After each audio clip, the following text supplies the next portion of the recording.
Hello, and welcome back to the Urology Care Podcast, the official podcast of the Urology Care Foundation. May is Women's Health Month, and today we have two guests with us to talk about interstitial cystitis. Our first guest is Teri, who will be sharing her journey as a patient living with interstitial cystitis. Our second guest is Dr. Sutherland, the Director of Female Urology at the University of Washington, who is here to answer some questions about some of the specifics of this condition. Stay tuned at the end of this episode for an Ask the Expert segment, where Teri will get to ask Dr. Sutherland some questions from a patient's perspective. So let's get started. Teri, welcome, and thank you for joining us on today's podcast. Thank you for having me. I'm excited to be here.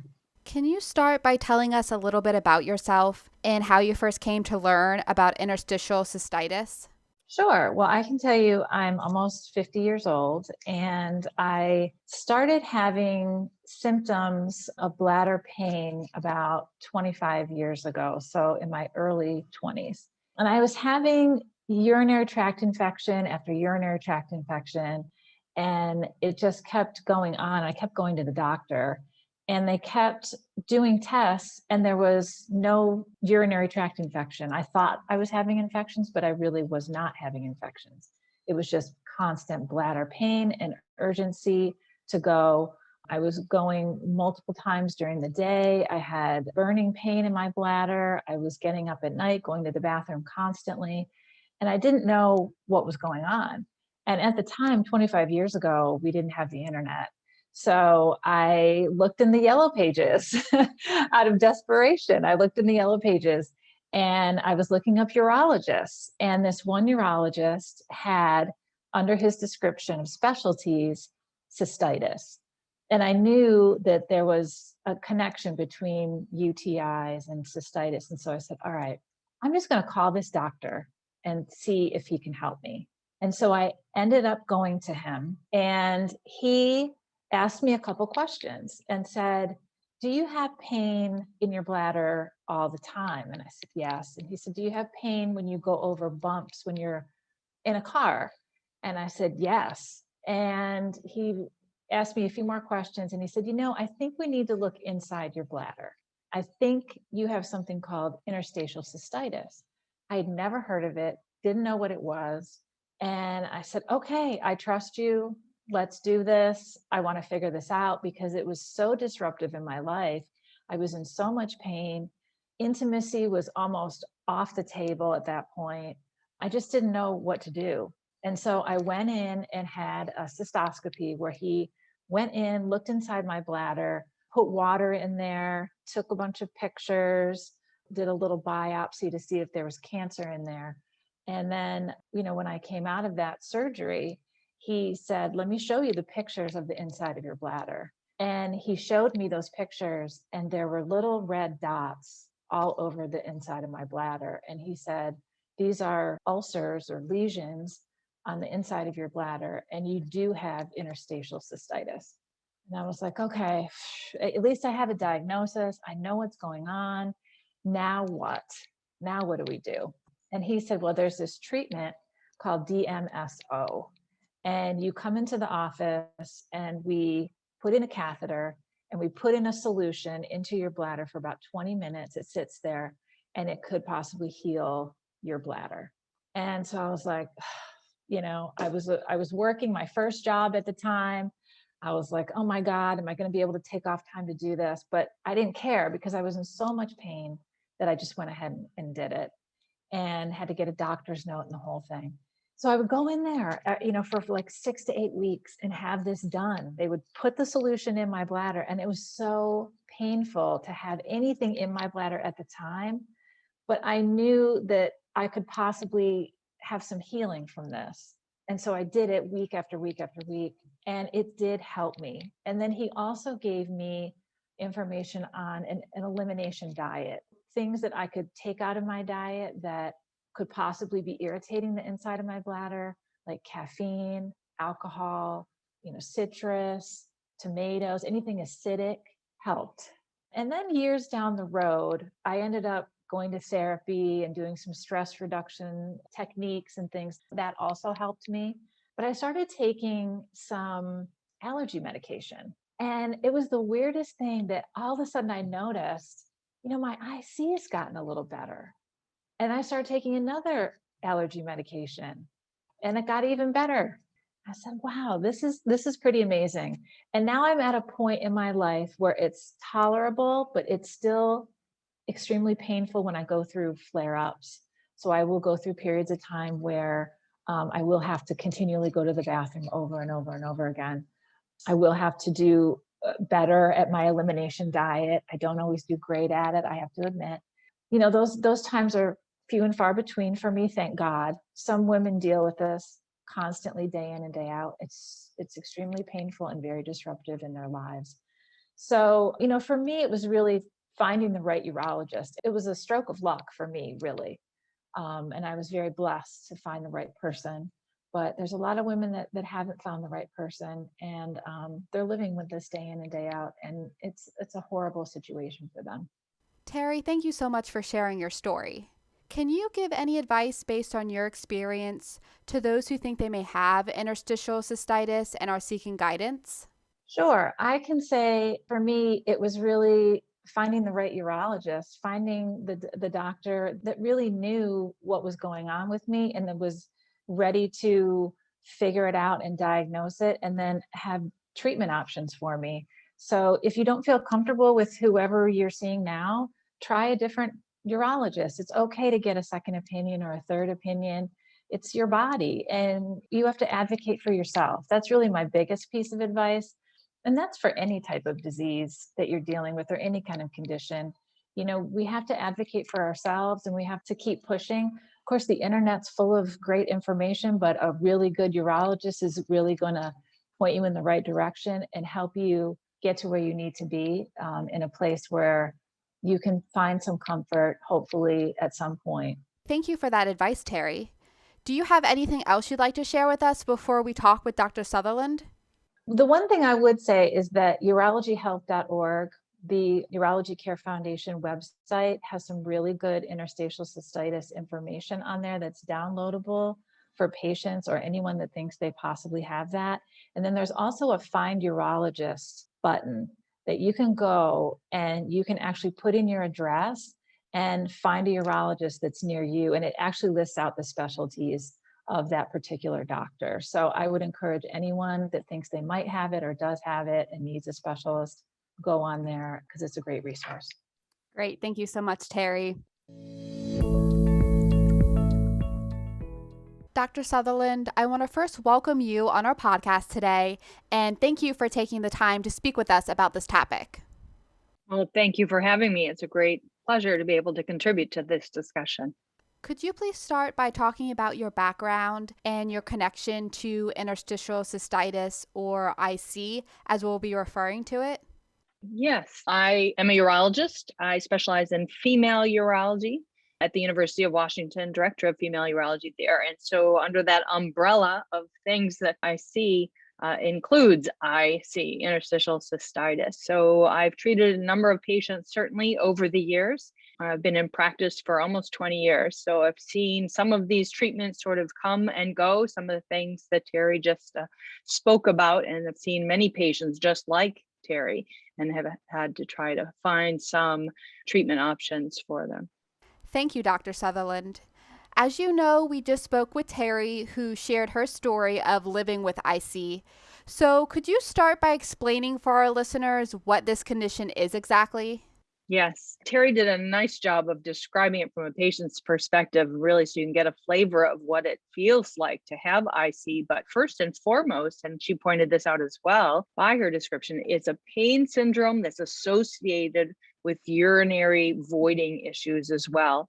According to the American Urological Association, as well as our Society of Urodynamics and Female Urology, it's defined as an unpleasant sensation, whether it's pain, pressure, discomfort in that suprapubic area that's perceived by the patient to be associated with the urinary bladder and associated with some kind of lower urinary tract symptoms or voiding symptoms for more than 6 weeks duration And of course, in the absence of any other identifiable causes, such as infection or tumor or stones in the bladder, or anything else that would be irritating the bladder, because it's really what we call a diagnosis of exclusion. So we're excluding other things in our diagnosis that could be causing the bladder to form in an irritated way. I feel like I have to go to the bathroom frequently, or I'm having this pain and that makes me feel like I have to go to the bathroom. I feel better when it's not so full. And we're trying to exclude anything else that we think could be organically causing those irritative voiding symptoms. And when we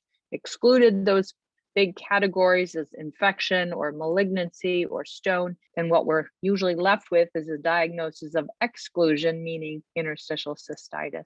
Okay, and how common is this condition? Well, I would say we don't really have great numbers on it, so I can't give you absolute statistics, because when you look at some older papers, the definition of IC has changed as we've understood it a little bit better. But many times women were falsely labeled as having interstitial cystitis just because they went to the bathroom all the time. And they said, you must have IC. But then there wasn't any type of pain component associated with it. Or maybe intermittently they had a little dysuria, but it wasn't really true symptoms like Teri described, where the pain is the motivating factor to get you to void all the time. And it really is this constant sensation of pain that's in the bladder that sometimes worsens when there's urine in it, which is really truly what we think of as interstitial cystitis. So I think the numbers that are reported in the literature in times, historically, have far over exaggerated what the potential numbers are. In one way, we can say it's not as common as we think, and it depends on how we define really that IC and what kind of categories underneath IC we have. So, who is affected by IC? Is it just women, or can it affect men as well? No, we see it in men as well. We think of it predominantly in women. We do see more women that are diagnosed with interstitial cystitis, but those of us who've seen also men, you wonder if there are men that are limping along with these types of symptoms, but oftentimes being attributed to prostatic issues. Chronic prostatitis, or maybe chronic orcalgia goes along with it, testicular pain, and really they have this syndrome that would incorporate some type of interstitial cystitis like a diagnosis. But we definitely can see it in men as well. I know you talked about this a little bit already, but can you go into more detail about how IC is commonly diagnosed and treated in patients?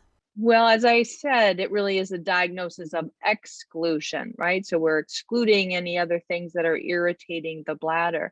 But when we sort of conceptualize then what is IC and then how do we find out what the underlying problem is so that then we can move forward with the right type of treatment for that patient, we often find, we like to think of them in 6 different phenotypes of patients, depending on what the primary issue is that's causing those symptoms. Because remember, again, it's really a clinical syndrome of symptoms. I got to go to the bathroom. I'm having this unpleasant pain in the bladder area of unknown diagnosis, so to say, that are traditional. So the different phenotypes are really, one could be what we call adult dysfunctional elimination syndrome. It's just they have almost like this overactive bladder type. The second one we refer to as pelvic floor dysfunction, hypertonus or myalgia of the pelvic floor. Those muscles are really tense and transmitting irritation to the bladder, and the bladder, that's their response. But the issue really is in those pelvic floor muscles. The third one is post-UTI hypersensitivity. Somebody who gets urinary tract infections, and truly, Teri alluded to that, but then could very well be that she had some urinary tract infections, but then down the road, those symptoms, they didn't go away. She developed this hypersensitivity to the repeat insult of getting urinary tract infection, such that now she still has those symptoms, but in the absence of an infection, and went over and over again and found there was no infection, but still having those symptoms. We do see that, this repeat insult, and those sensory receptors just develop this hypersensitivity type of phenomenon. Another one is the sort of classic interstitial cystitis, bladder hypersensitivity, but we look inside the bladder and there's nothing wrong with the bladder. That's what oftentimes people thought of as this bladder pain syndrome, but now we sort of use that synonymously with interstitial cystitis in general, which is different from the patients who you look inside their bladder. They have exactly the same symptoms, but they have problems in the bladder, much like what Teri described. We call those Hooner's lesions or Hooner's ulcers and glomerulations. But there are things in the lining of the bladder that are problematic that then over a long period of time can even cause a contracted bladder that doesn't expand very well. So the treatment there would be more geared towards the bladder lining and improving it or injecting things into those ulcers like steroids or medications that make those ulcers feel better. And then the last one is just the generalized chronic pain syndrome. So patients that do have generalized pain in a variety of places throughout the body and then the bladder included. So I know that was a lot, but when you think about these 6 different phenotypes, it helps you to think about where does the patient fall here and what do I think is really a big part of her problem? And so what type of treatment should we be using? The vast majority of patients, I would say, however, require multimodality therapy, right? So it's not just take this fancy pill and you'll be fixed. It's a combination of looking at dietary recommendations that Teri mentioned, some of the most common ones, pelvic floor physical therapy, relaxation techniques in the pelvic floor muscles, and overall stress reduction techniques. Certainly other things that involve some medications, some just standard overactive bladder medications, and then other ones that get into things that Teri also mentioned, like antihistamine medications, or some things like Elavil, antidepressants is what the medication I wanted to say. It is an antidepressant, but it has a little bit of an anticholinergic effect to it and can help the bladder. And then we get into some other therapies that we do, such as DMSO installation into the bladder, hydrodistension of the bladder, and other things like that. So there are a variety of things. Of course, there's always pain medications, right? We can always give the patient pain medications and help her get her pain to go away, but that's not a long-term fix. We need to address the pain as we're moving through the treatment options to find what kind of package of multimodal therapy is going to work best for that patient. But just treating the pain doesn't do anybody any good. We need to make sure that we're teaching the patient how to take care of some of these things with lifestyle issues. And then when they have flares, come back to the urologist and we can help with doing some other more intervention things to help with the acute flare-ups. Wow, that was really informative. Thank you so much for that overview. Now, as patients start to seek help for this condition, how can they find the right doctor? Are there certain questions that can help better diagnose IC early on, or what would you recommend from your experience? Well, I think first and foremost, just finding the right provider who specializes in this. So Teri did mention going online and finding a urologist. I think that that's helpful, but also finding a urologist who specializes in this kind of therapy, because you want someone who's committed to helping the patient for the long haul. Again, this isn't something that is just a quick fix and you send the patient on their way and have a happy life. It really is, most of the time, it's a long-term management, as many chronic pain syndromes are. And so having an invested provider who's going to invest in you to help you find the appropriate multimodality therapy that's going to be beneficial for you and help you keep you on that track. And then also be able to be there for you when you do have flares, the self-help things you're doing for whatever reason aren't working. And, that's just the nature of interstitial cystitis. Sometimes there are things in life that flare us. And that's how the interstitial cystitis patient then responds with a flare of pain symptoms in the bladder. And so being able to have somebody invested in you to be able to call and say, I'm having a flare, and where are we going to go with this? We're going to go to the operating room and look for Hunner's ulcers, inject some steroids or some other things in the Hunner's ulcers? Are we going to change my medication a little bit, or what are we going to do? And then again, in patients who have severe problems where a lot of the therapy just doesn't work sufficiently, then we're looking at doing some other bigger things for the patient, sometimes involving some other interventions or trials of neuromodulation has been discussed, although there's no real absolute studies to show that it's absolutely helpful in the interstitial cystitis patient. There are some anecdotal thoughts about that, as well as some other types of therapy. And then, of course, some urinary diversion, cystectomy, removing the bladder if it's really that painful, and some other creative surgeries like that, but they involve a lot.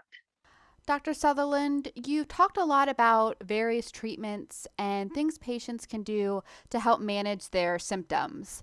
Are some of those known to be more successful in the treatment or management of IC, or does it depend on the individual patient and severity of their condition?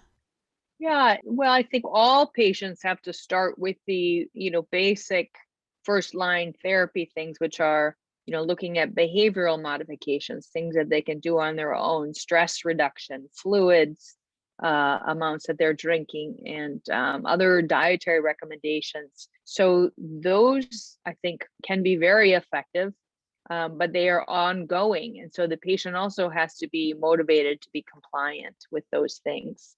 And then after that, there are medications, of course, and those in many patients prove to be quite helpful.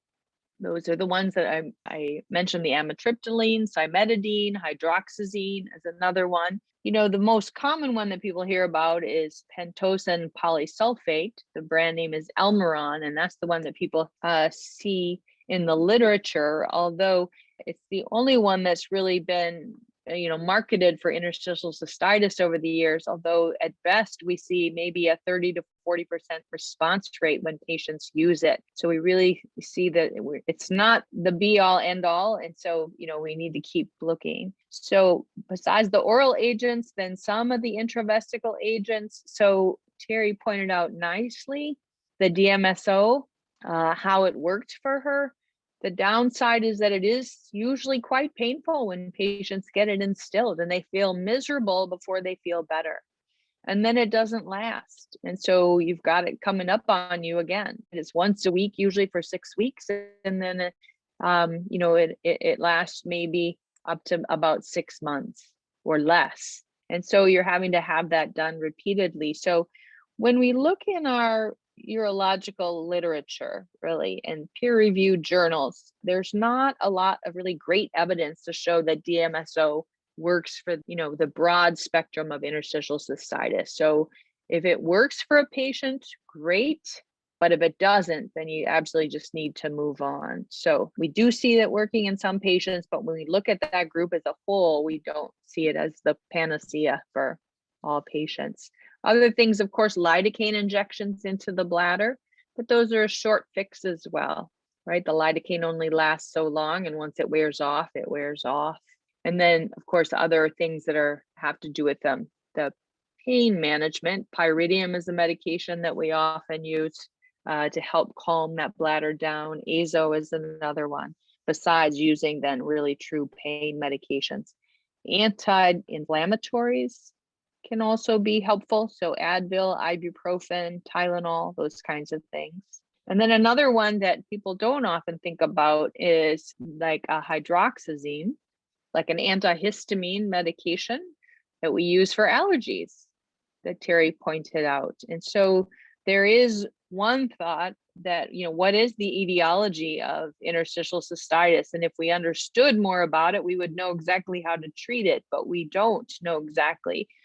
One of the thoughts is there some type of underlying autoimmune or allergic reaction that's happening? And so squelching that inflammatory and even that allergic type of reaction with squelching the mast cells with an antihistamine can prove beneficial in some patients. Lastly, is there anything else you'd like to share with our listeners about IC? Well, again, I think, first and foremost, we think of it as a pain syndrome, right? So we're really trying to help the patient with her pain issue, and sort of the voiding is kind of secondary, but we need to treat that as well. We need to really evaluate to see what other pelvic dysfunctions are happening, and then even sometimes what other systemic dysfunctions are happening, because oftentimes they can go hand in hand with other chronic pain issues or with patients that have fibromyalgia. Sometimes we see it in combination with patients who have chronic migraine issues. And so we don't really understand why is this connection there, but we do see that patients that sort of have a plethora of all of these different pain issues that are going around, and the IC or the bladder component is just part of it, which leads us to more of that central issue. Should our therapy be directed just at the bladder or more centrally, right? So systemically, I should say not centrally, but systemically. And so again, it's really the patients who are successful for the most part are really looking at all of these different categories, behavioral things, exercise, diet things, then some medications. And then sometimes even when I'm having a flare, I have to have some of these other treatments to get me back on track, and trying to stay whole with all of those things and keep them all going. It really is multimodality therapy is what we keep saying, but that's so true. And the patients need to understand that from the get-go, that there's not just one magic pill, unfortunately. But there is therapy, so I don't want them to lose hope, but just to find a therapist or a provider who's going to work with them as time goes on. We are here now with both Teri and Dr. Sutherland for our Ask the Expert segment, which is designed to highlight patient questions. So Teri, I will hand it over to you to get started. It's so interesting, Dr. Sutherland, what you just said about having additional conditions, because that's so true for me. I have endometriosis, and I also have chronic migraine, and I also have a heart condition that deals with vasospasms. And so, I just asked my PCP about this. I was like, do you think that the IC has any connection with the rest of these conditions? And she said, I don't know, but it's a really interesting thing to think about. And I've thought about that over the years. Is this all connected to one thing? And I wonder why the histamines helped me. Do you know why? Well, there are different thoughts about the etiology of what's causing interstitial cystitis. And again, they're thoughts, right? And we're not able to categorize or say one thought is correct for all patients, but we see these little different bubbles of patients. And one is that there's this, mast cell response, which is what we get with an allergic reaction. So that's where the whole idea of using sort of antihistamines came about, by saying, well, why don't we try to block these mast cells? And then you don't get that downstream inflammatory reaction if you're blocking the mast cells and the allergy type reaction. So that's how it's working. It doesn't work in all patients. It's working for you. So you're in that category, a bubble of IC patients, so to speak, right? That's kind of how I think about them, because no two IC patients are the same. And that was that point. I know it was a lot of information, but to think about the 6 phenotypes, meaning the 6 different types, like what do we think is really the big problem that's going on here for us to direct our therapy? And the reality is there's usually more than one, and sometimes even more than 2, right? Sometimes 3 or 4, but we look at those different categories and it helps us in our mind to think, okay, where should we start with this patient? But that's why I think you're in that allergy bubble, so to speak. And to speak to the endometriosis, there's a lot we don't know about endometriosis too, right? And so, okay, we go in with these scopes and we look into the abdomen area and we see these endometrial implants is what they're called. And then they get burned off. Sometimes the patients do better and sometimes they don't. So it's not the, ultimate answer either. We don't know. So I'm not a gynecologist. I'm not doing endometriosis per se or the treatment for that. But, again, in some patients, it's very helpful. But what the common denominator in those kinds of patients is the pain. So but where's the pain coming from? Is it really from those endometrial implants? Or is there something else going on? Because why can you get rid of the endometrial implants in some patients and they still have just as much pain as they did when you started? And others get better and they say, oh, it fixed me completely, right? So again, there's going to be different bubbles of phenotypes. And so if it's causing some pelvic pain can cause bladder pain. Is it the same pain? Is it different? Does one beget the other, the chicken or the egg? But again, it's underneath that big umbrella of pain syndromes again. So the pelvic floor therapy, I've heard about this, but I don't know what it is. And it sounds like for some women, it could be a miracle cure. What does it involve? So the pelvic floor physical therapy, just like any physical therapy, deals with the muscles and the structural elements. So muscles and the bones and so on and so forth. So, but a physical therapist would look at the structural components of the pelvis. And so people think of it as just the muscles around the vagina that are holding all of that in. And those are those pelvic floor muscles. But where do those pelvic floor muscles attach? They attach to the hips. They attach to the pubic bone, they attach to the spine and the back, right? And that's how they cradle everything and hold everything in. So if you have some problems with the lower back issue, it totally can spark issues in those pelvic floor muscles and spasming in those muscles. Same thing if you have a chronic hip issue, same thing. Those muscles then are really tense. And those nerves that go to the muscles are the same nerves or branches thereof of the pelvic plexus nerves that go to the bladder. And so sometimes the bladder can be the innocent bystander, but it's picking up all of this crosstalk from those nerves that are coming from your bum hip. And the bladder says, I gotta go, right? And so we don't always see that, so simple from A to B when it comes to interstitial cystitis, but it can certainly influence some of those bladder symptoms. And so the therapy is really getting in there and doing some good core work. Work on the muscles, work on the joints, making sure the SI joints are even, and too tight on one side needs more flexibility, too weak on the other side needs a little more strength. And then what we also think of are people that have more familiarity with this also realize that there often can be a transvaginal component to it. So fingers in the vagina and massaging and manipulating the muscles those are the pelvic floor muscles in the vagina. It's just if you had, a Charlie horse in your leg, you would rub it and knead it and massage it and move it, right? And so that's what you're doing with those pelvic floor muscles. And sometimes there's too deep and hard to get at through other types of external exercises, and having a good pelvic floor physical therapist, again, who specializes in this area, who can get down deep to the attachment points and in the belly of the muscle and really, really massage it. And then down the road, the idea is also teach the woman how to do some of those exercises and even transvaginal massage yourself. You can use a dilator to allow you to reach some of those deep points and just use it like a rolling pin, but doing a little different way through the vagina to get in there and really work those muscles.